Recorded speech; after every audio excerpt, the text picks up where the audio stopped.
So this English lesson is going to be a little different than my normal English lessons. Instead of teaching you some words and phrases, I'm going to talk about the two most important things that you need in order to learn English. And those two things are exactly the same things you need to be really good at anything. You need motivation and you need time. So I'd like to talk about both of those in this English lesson. So motivation is when you are excited to do something, when you want to do something, you have a desire to do something.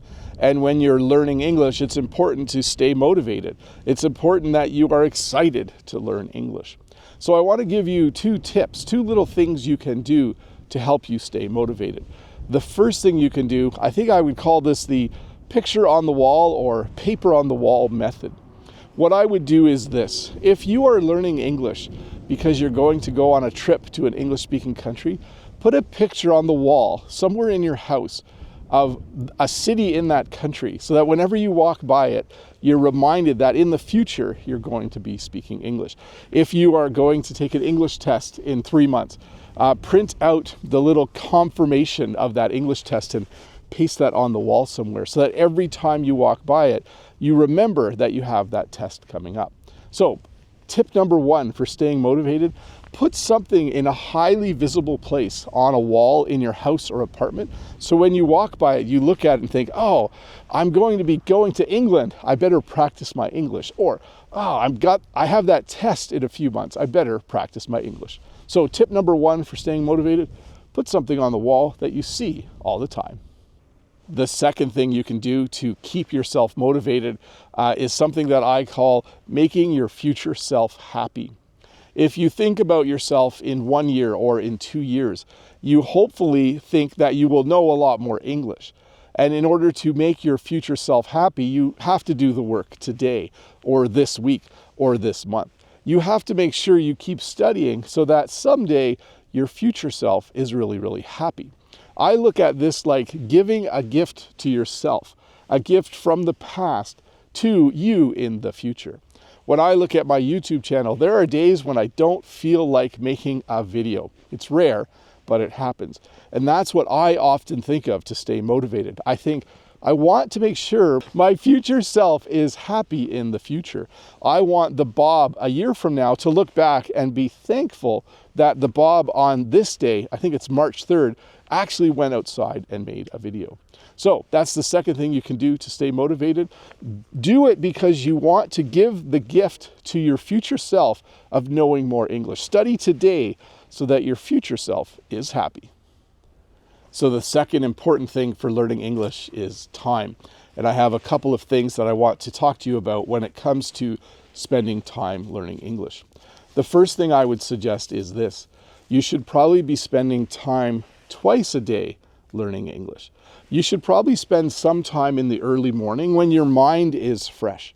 When you first get up, your mind works really, really well. Well, maybe you have to have a cup of coffee first. But generally, we are at our best in the morning. If you've had a good night's sleep, if you study English in the morning, you will probably be able to learn more efficiently. But I would also recommend you study a little bit at the end of the day. The bonus or the good thing about the end of the day is you have had a number of experiences through the day which you can write about in English or have a conversation about in English with a speaking partner. So that's the first thing I would recommend with time. You should study every day, at least 6 days a week, maybe take 1 day off, and then try to split your studying into 2 different time slots. Study in the morning when you're fresh, maybe about 15 minutes to half an hour. Study at night when you have lots of experiences to write about or talk about. And study for about another 15 to 45 minutes. So, recommendation number one with time, study every day, at least 6 days a week, and split that study time in 2. The second recommendation I have when talking about spending time learning English is to do 2 things at once. We are all really busy people, and it's hard to find time to do things. It's hard to find time to study English. But there are times in your day where you're doing one thing and you could also be studying English. Here are a few examples. When you're cooking supper, you could be listening to an English podcast. When you're riding the train, you could be reading an English book. When you're going somewhere with a friend and you don't feel like talking, you could write in a journal. You could do some journaling.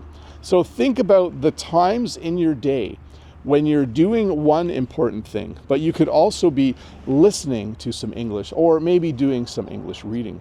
I know some of my viewers re-listen to my English lessons from Friday.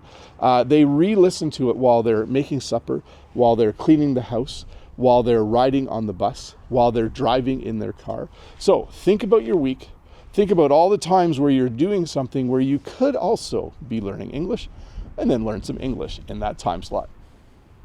Well, I'm not sure if you realized it, but I didn't feel like making an English lesson today, but I made one anyways because I want to make my future self happy. But more importantly, many of you love watching my videos, and you'll just be sad if I don't put one out on a Tuesday. So a little bit of a shorter lesson today, actually more of just Bob giving you some advice, and hopefully you can take it. So in order to stay motivated, put something on the wall that when you see it, it reminds you to study English. Make your future self happy. Study today so that yourself down the road is super, super happy. And then split your day in two. Study a little bit in the morning and a little bit at night. And if you can, try to learn English while doing something else. Anyways, thanks for watching this short English lesson. I hope it helped you a little bit. If you're not a subscriber, you should click this red subscribe button over here. Give me a thumbs up and leave a comment. And I hope you have a great week learning English. Bye.